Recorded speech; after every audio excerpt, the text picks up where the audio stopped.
Right, good morning. I look like I'm having webcam issues this morning, so today's stream you can just deal without looking at my face.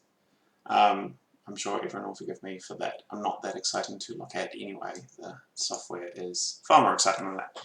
So welcome back. I hope everyone had a nice Easter weekend last weekend. We were on a little bit of a break for a couple of reasons. First is that I got a bit busy with my real work, which means I didn't get enough done to sort of justify having a stream, and I figured everyone would probably want some time to do family stuff.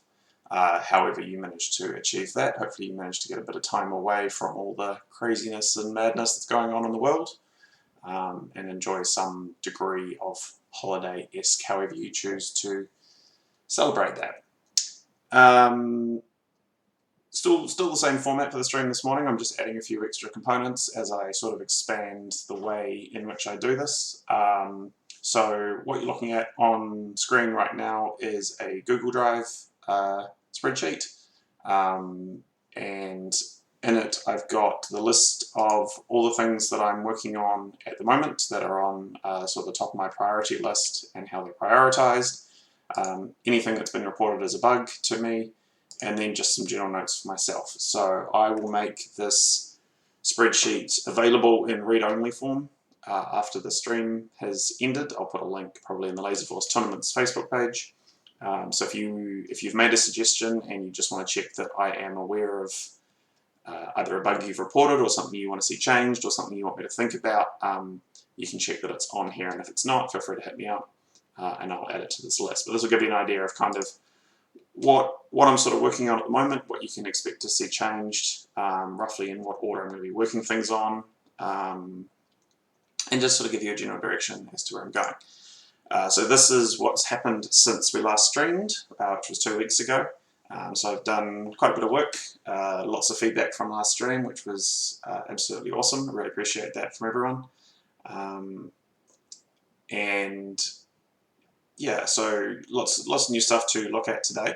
But before we jump into all the changes that have been made, I'm gonna shake the format up a little bit for the stream this time, and I want to bring a few people on board as I go through this process, because it is a community-driven thing. I'm not just doing this on my own. I'm doing this sort of for the community with the community, and so feedback for me is probably one of the most important parts of this process. So first up for the stream this week, I'd like to invite to the stream Matt, aka Godservant. Good morning, Matt. Morning. How you going? Good, thanks. And yourself? Yeah, getting there. That's good. So for those in the international community, Matt is one of our sort of newer Auckland players. How long have you been playing regularly with us now? I'd say probably since the start of last year. Right. So if we were still playing this year, it'd be almost coming up to a year and a half. But obviously, with us being said, not so much. Yeah. And so Matt is one of our core parts of B team. He's one of our scouts proposed for Nats whenever that takes place. And he has been kind of an integral part of the early development of the software so far. I usually jump on Discord or whatever communication medium with him, and we have a good chat about the work I've done, and he gives me lots of feedback and points out lots of mistakes that I've made, and we have lots of fun banter. Not so much mistakes, but more suggestions. So I'll look to get different members of the community on in the coming weeks. If you're keen to jump on and have a bit of a chat about some ideas, changes you think would be good, feel free to hit me up. I'm always welcome to bring new people on board. I know Steve, guy next door, will be keen to jump on board and chuck his 2 cents in, and I'd love to get Russ. I'd love to get you on to talk about the replay and MVP stuff. So yeah, we'll schedule some stuff in. But anyway, right, enough teasing. So let's take a look at where we've got to this week. So I'll spin her up. And I'm sure you can see right off the bat that the layout has basically changed. Simon, I can't remember what your code name is, sorry Simon, sent me a suggested re-layout for the screen, so I'm kind of tinkering around with that a little bit at the moment. I have put in the segments for the special points. You can see that I do quite like how that looks. It's certainly made quite a big difference. Kind of a minor point, but if you compare the stream this week to 2 weeks ago, a feature of graphics programming, which is called anti-aliasing, has now been turned on. And if you particularly look at the circles that are being drawn on screen, they look so much nicer than they did 2 weeks ago. So it's kind of a minor point, but it just makes everything look so much cleaner. MVPs had a little bit of a change. There's now colours for first, second, and third, just for more prettiness, as well as class positions. So that was a suggestion from one of the German players, Sebastian. So I think that makes quite a nice difference. The big one, which I'm sure everyone is noticing on screen at the moment, is in the bottom right corner. You'll notice that the area that I've been referring to as the tracker, which is that sort of feed of information flying through, has gone. And we're looking at replacing it with a new system that just makes the game a little bit more digestible. So the combat isn't in yet.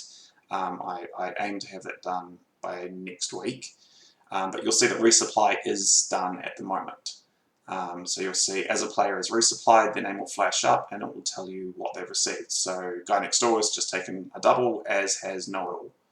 And Kamikaze's taken a double. So yeah, so combat will be kind of similar. We'll have, which player shot or missiled or reset another player and how many times they've done it. So in the case of, say, a scout shooting the commander twice, you'll see the scout name, zapped, commander's name, and then probably like a 2 in brackets or something similar than that. What else has changed? Oh, the AI should be in there. If I can see it, it's not. I'm not sure if it's exactly working how we were messing around with it yesterday, but I'll continue looking into that for you. Oh, there it is. Yeah, there you go. So you see the white circle just to the left of the clock at the moment. So we are still working on adding more training data to this. So the AI is not perfect and there's a long way to go. But you'll see that that white dot is reacting to the game and is acting as a degree of prediction for where it thinks the game is heading. So as it heads further to the left, it thinks red team's more likely to win, and as it heads more right, it thinks green team is more likely to win. You'll see the new rapid fire icon active for DK at the moment. I did look at putting an icon somewhere outside of that circle. To be honest, I just couldn't find a place where I felt it worked nicely. But I'm happy to take feedback. If someone wants to mock up an example of where you think it should go and how it should look, please send it through. I'd be more than happy to do that myself. Right, so that's probably enough of me rambling. Matt, where are you kind of standing with this? What are your thoughts? So one of the things that Greg's actually asked me to have a look at or mess around with probably more than anything else is the AI coding. So I'm not sure if he's got any of the lines of code which I'm going through at the moment, but I'm mocking up dummy data on how points, live shots, missiles, and special will be calculated into a AI scheme based off team versus team. So one of the things that I'm currently looking at is how certain scenarios and situations would come into play versus where the bar will move on the top, just to make it easier, as Greg said, for others to see how the game is expected to go and that the AI is a little bit smarter. So let's just say one team's taken all their bases and the other one hasn't, but it has got only 2 minutes into the game. That wouldn't bear much weighting.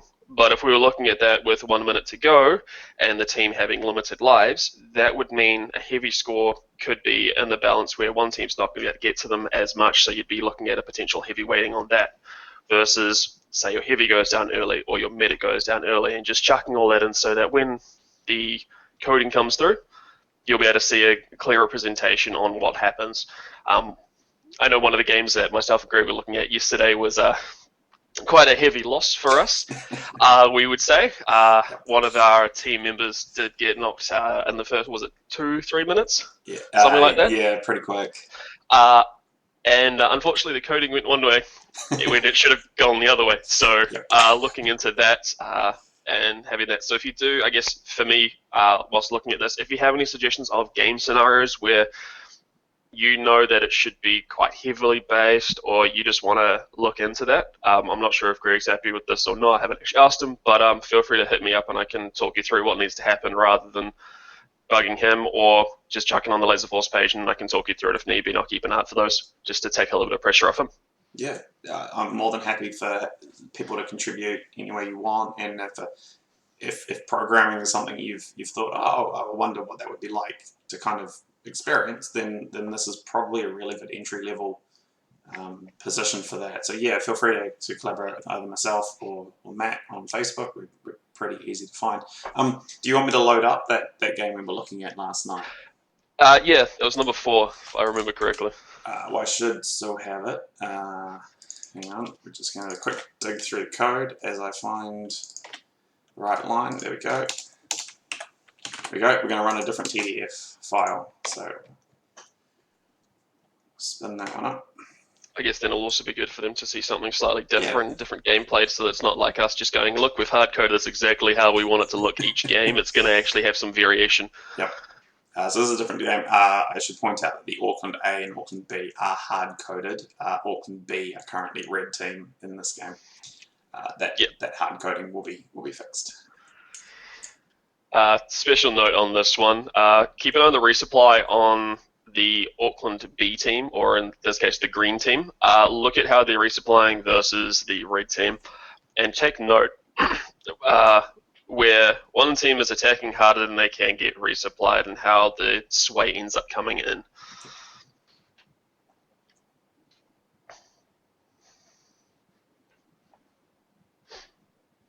There's definitely a lot more resupply going in through green team than there is into red.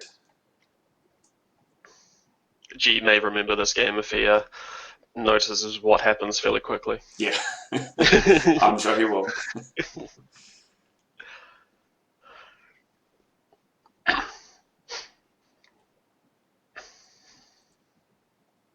One thing to note, don't look at the medics in this one. Just don't look at the medics in this one, because that's not the target you want to be looking at. Yeah. Okay, so he's already sunk a missile into a scout. So he's off to a flying start.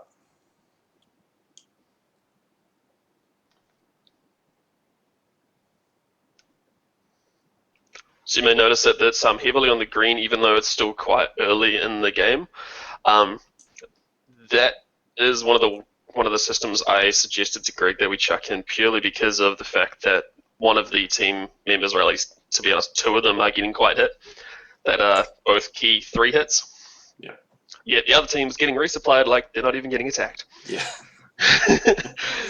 Somehow, I don't know how they're doing it. I blame G. It's like he's got a force field sometimes, and you're just like, where do the shots go? Yeah, G, you're too good at this game, by the way. You just need to calm down, buddy. It's all right. There you go. Look at that, 3 missiles, and there goes the red heavy. So, yeah, that was right. And you'll notice how far the bar is for the AI into the green side for a win. Yeah. That's one of the things I'm coding where we lose a team member, or they lose a team member fairly early, and trying to make it so that it looks reasonable for the AI to actually count for it.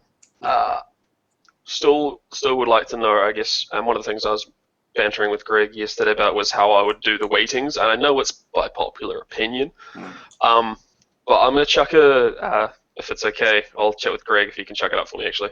Chuck forward some suggestions on how I would weight the classes. Because of being so new, I'd like to know how people would also perceive the weighting. Personally, I'd be putting the medic as one of the more important ones, but having the heavy fairly close, the commander fairly close, and then the ammo, and then the 2 scouts. But obviously that's up to popular opinion, and that's how I see it. But obviously getting feedback on this, because I'm so new, would be useful from those who have played a little bit longer than I have. I think it's going to be a fairly fierce debate as to which class is arguably the most important. But I think reaching a decent middle ground where enough people are satisfied that the AI is doing a reasonable job of prediction is kind of the goal. It's never going to be perfect. I mean, right now it says that green team are guaranteed to win the game, which arguably they're in a stronger position, but it's not technically impossible for red team to win the game at this point. So more tweaking to be done. But as Matt kind of said before, the way that AI works is we've basically got a big selection of games at various states. And in fact, why don't we do a bit? Let's do a bit of geeking out and actually have a look into the code base and see what it looks like for anyone who's actually interested. It'll give them a good understanding on what I was just explaining before on what we're actually going to be going through numbers-wise and that sort of thing. So yeah, no, I want the winning team. Right. So basically, when the AI gets trained, it comes into here, and there's a whole bunch of selections of information where it takes an existing scoreboard and then applies a score to it.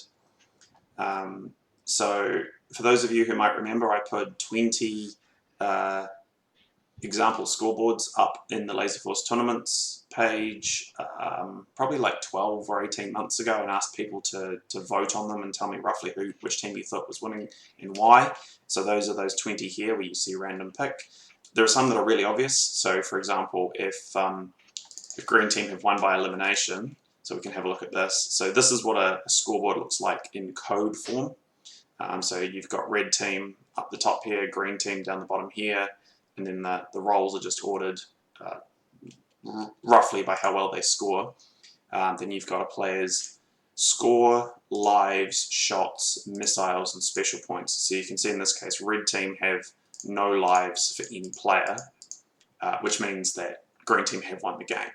So in the case of this, you'll see that green team win by elimination is 0, which means that green team are 100% guaranteed to win. In the case of red team, it's a 1. So the number sits between 0 and 1. 0.5 would be a perfectly balanced game. 0 means green are guaranteed to win. 1 means red are guaranteed to win.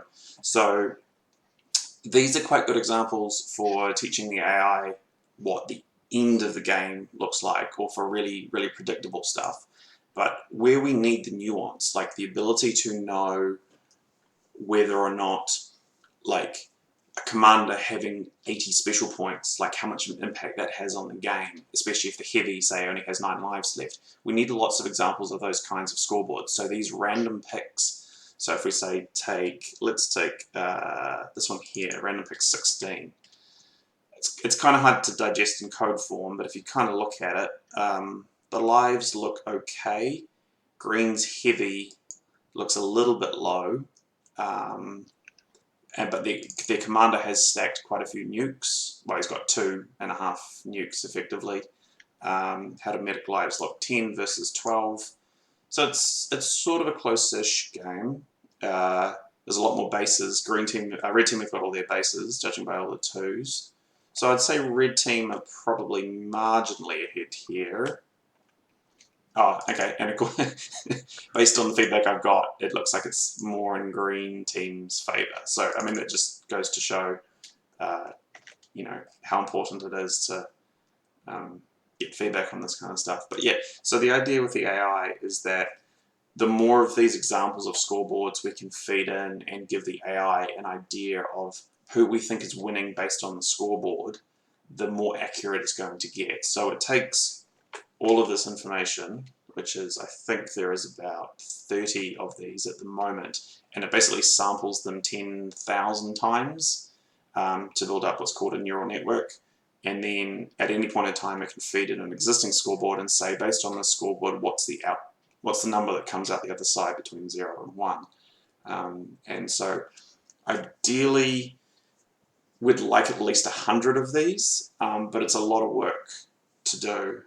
Just writing a single one of these can take a good couple of minutes, and you know, you've got to think about it and give it a good amount of time and thought as to who's ahead and what elements of the game really go into it. So if people want to help out with this, I'd absolutely love some input on this, because the more of these we can do, the better. You know, if we can have 100 ready for Nats, that'll be great. If we could have 1,000, it would be absolutely epic. It will grow over time. It'll be an ever-growing thing. But unfortunately for me, it's kind of sort of lower down on my list of things to do in terms of importance. Shall I try a different game, Matt? Yeah, which ones have you tried? Um, You've done 4. That's all I remember. I don't know what the first number was. yeah. Let me just find the right While you're finding that, folder. one of the things I am doing is I am making a Notepad++ document for this that outlines all of the steps, so that what Greg can do in the end is literally copy and paste, so that in the end he's not having to recode all of what we've done. So it is basically, if you do want to get in, all you're going to be doing is changing numbers, adding one line, and giving it a title. So I'm not sure if you saw the bottom one at one point was "Damn it, Matt." That was me asking Greg to do it yesterday while we were chatting. So for this, what I've got is all my nuances are called "Damn it, Matt," and then I just got the number after it. So for 1, it was ONE, 2 is TWO, and all I've done is add that as my title, and then going through just copying and paste, copying and paste, copying and paste. The only things to note which is going to probably catch a few people out, is whilst you're doing the points, don't forget that the lives and the shots that have been taken do matter. So you can't say have 1,000 points and have exactly 10 shots used and no lives lost a minute into the game, because that physically won't be able. Well, sorry, and 10 lives lost as well. So 10 shots, 10 lives, and be on 1,000 points. That math won't work out. Technically, you should be at 800 if my math is correct. Quickly, Greg. Yeah. So that's the catch, where it's going to take a couple of extra minutes. Right, so this is a different game. So just kind of proving that we can load in different TDFs, which kind of is a good segue in towards kind of the next point that I wanted to make, which is once I've done the combat system, so once that space in the bottom right is done, which I'm hoping to sort of hopefully have done by the end of the weekend at the moment, I am tentatively ready to potentially distribute this application for anyone who would like to have a play around with it, based on TDFs that you have available. So for the sites who have taken the latest Gen 8 upgrade and did manage to produce some files before the whole world went into isolation, you are welcome to try loading them in. I'll provide some instructions on how to do that, and you're welcome just to see how the games sort of play out under the current version of the system. It shouldn't be too difficult to set up, and it'd be a great place for me to kind of start doing some early testing and see how everything sort of falls out. I believe, I'd need to confirm with Russ, but I believe if you have uploaded your TDF files to LF-Stats, they should be re-downloadable. I'm probably speaking on his behalf, but I get the feeling they'll be available somewhere. So if you haven't got a local copy, but you have uploaded them to LF-Stats, they should be possible for you to download. And all you'll basically have to do is open a single file in this application and just put in the path to that file. But I'll provide instructions on how to do that. So yeah, so I'm happy for people to start playing around with it. If you find bugs, if you find issues, please feel free to report them to me. Make sure you check the list on the Google Drive as to what I'm aware of and what I'm planning to work on. Obviously, it's still very early work in progress, but I appreciate that people may want to see how their own site kind of looks for games that they may remember. And it's good for help contextualizing things if you want to, for example, have some input into the AI algorithms and stuff. Some elements of the scoreboard are still hard-coded. So, for example, if you load it, it's still going to show the New Zealand flag and Auckland A versus Auckland B. That is something that will come further down the track when the tournament structure is actually in place. But everything else, the player names, the positions, all the score should be correct based on your site. I'd love for people to test for me players who have names that are particularly long or contain a lot of white space, so just space bar character, if you will, or if you use weird symbols. I don't know if you're allowed to use symbols in code names. I get the feeling there's been an update to that. I think emojis came in from memory. Yeah, I think they did. So if anyone's got a TDF with an example of where you've done that, I'd love for it to be tested, because I'd love to find these bugs earlier rather than later. But yeah, Matt, did you have anything else you wanted to? I was just going to make the comment. Our AI looks slightly off in this game. Yeah, just a touch. I'm just looking at this, going, "What did we stuff up?"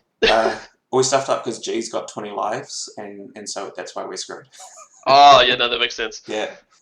Um, nothing from me apart from yeah, I'm making the as I said, I'm making that document that I'll throw back to you shortly for that. But nah, just working on the coding for you at this stage. And if you have any questions, if people do pick it up and Greg's not around to bug him, feel free to hit me up. I am in pretty much all of the Laserforce groups, I believe. If not, I will bug Greg Yep. or Steve into adding me to the required ones. But yeah. Twitch chat, did anyone have any questions, suggestions? I'd love some feedback on what people think of the changes over the last fortnight. Please feel free to name your functions, damn it, Matt.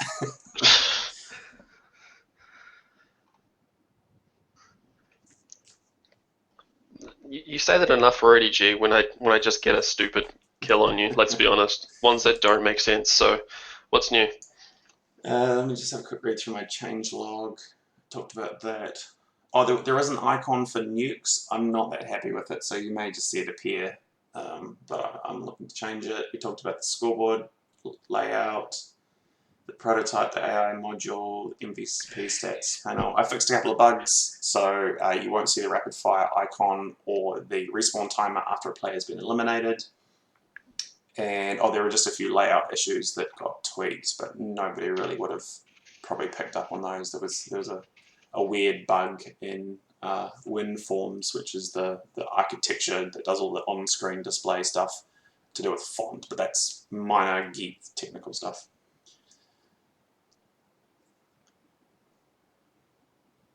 But Twitch chat, what do you guys think of the combat resupply area? I know the combat doesn't work, but I am concerned. Okay, Jay, I'd love to hear your concerns. About the ticker being changed? Yeah, I'm guessing he means instead of the stream to the like display. Oh, right. Because I appreciate it was a pretty bold move. I'm just keen to know what people think of it. I'm really just trying to make this as digestible as helpful.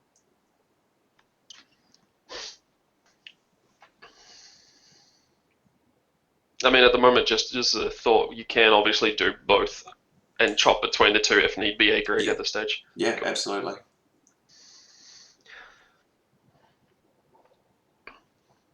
This was not a good game for me. Ouch. Where are you? Oh, you're playing I'm ammo dead. Were you ammo for that one, though? You were, right? Yeah, and I'm very dead. Yeah, we'll be able to switch through anything. So on my to-do list, let's see where I've actually put it. It's currently sitting at low to medium priority because there's still mostly functional scoreboard stuff that needs to be done. But there will be another screen that's not Doom's visible just here. nuked, by the way. Sorry? Doom just nuked about 10 seconds ago. Oh, did the icon come through? Didn't see that. Yeah, the icon came through. I'll watch for lights nukes then. So there'll be another screen that the commentators control that allows them to flick between different panels and layouts and stuff. So for example, the MVP panel you can see won't always have MVP stats in it. Sometimes it'll have accuracy or resets or I don't know, pick any of the game-based stats that you want to see and we'll basically be able to display it there. So a rough ETA on when things will be kind of completed. It depends what you mean by completed. There's a lot of work to go. In terms of at a stage where I'm out of feature development and more into refinement and bug fixing, probably inside the next month. I'll probably stream for another 3 or 4 weeks while most of the world's still in lockdown, and then I think once it's more complete, I'll just put it out into sort of regular releases. Day before Nats, yeah, probably day before Nats. Although, yeah, when that will happen is to be determined. But I'm still aiming to have it ready for July, irrespective of whether or not Nats goes ahead. So that is still ultimately my goal. But obviously, if we do postpone it, then I'll have a lot more time to work on stuff. Geez, Ron, look at you sinking all your missiles this game. He doesn't really have a choice because someone decided to die in our team, remember? Yeah. I I've just spotted another bug though. I just remembered how this game went. I can't remember who won it though. I think we get Eland because none of us can shoot them. But it goes down to, I think, either Know-It-All or myself surviving. I can't remember who it was. Right. Yeah, I've just noticed that I'm dead with 3 lives. Yeah, that was the other thing I had already made a note of. Yeah, so let's put that on the back report. I'm dead with 3 lives. My suspicion is that no, because it wouldn't have been a boost, because a boost would give a medic an ammo. Or is it 3 lives? No, it is 3 lives for a... Yeah, I probably picked up a boost, is what it is. A Rodak will have boosted, and I've picked it up while I'm dead. So, it's alright, it's a bug to fix. Doom is going to be kicking himself towards the end of this game purely because he's got 1 shot and he has full special required. Yeah, and he's used all his nukes. Yeah. I like how it still thinks that we're going to win this. I feel like it should be the complete reverse because we've lost an ammo, but Yeah. I think that is one of the ones that I'm currently coding for the AI is if we lose an ammo or a medic with more than 5 minutes to go, that it's going to heavily, Yeah. well, not heavily, but a good portion swing the other way because of it being a resupply. Scouts, as much as I love you guys because I am one of them, it's not going to have as much of a weighting as if you lose a 3 hit or either of the resupply. But there will be love coming towards you where I will actually put some coding in for that. I mean, the AI is wrong from a player insight perspective, but Red Team are 11,000, nearly 11,000 points ahead, and I know that it comes down to bases primarily. But, it's more effective. I wouldn't be having it as far. If the game ended in 4 minutes' time like this, Red Team technically would win. So, yeah, it's about putting in lots of scenarios so that the AI can better understand, hey, even though Red Team are 10,000 points ahead, the fact that the ammo's dead, the fact that only one of the scouts left on the team has any shots left basically means they're screwed. So, yeah, so it was more going to be a coding of probably at around about, I would have thought about 7 minutes if your ammo, quote unquote, dies. Yeah. Like, say you got an early exit for the ammo, that by then you'd probably be running low on shots. I'd put everyone at about 50 shots, 50% shots, and then see how we go. So that's sort of like some of the coding I'm looking at. I'm not looking at hard codes for that. Points do matter, but the amount of shots as the game goes on, the amount of lives can vary based off that as long as the rough points do match up. Yep. That's how I'm kind of looking at it. Is Joe going to drop those nukes? I'm wondering if he's thinking, do I need to? Because he just wants to toy with us, or another thing, is he just actually just going to try and blow us out without having to use them? I cannot remember. I think he does in the end. I feel like either I go out to a nuke or no. I know what happens. I know what happens. We lose 3 of us to nukes. Oh, okay. So he can't be far away from dropping them. He's only got 2.5 minutes to go. Because from memory, it's literally Rich, myself, and Rodak all go out, and we're like, "Did you just die to the nukes?" Yeah, we just died to the nukes. Okay. Right. So I'm not. I just want to see that nuke icon. I'm thinking he's waiting for one more, so we can probably triple. Looking for his third.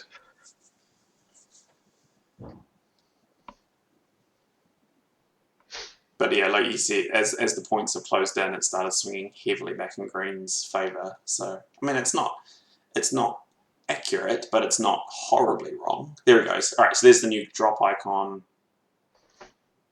and there's the new detonation icon. So it could be better.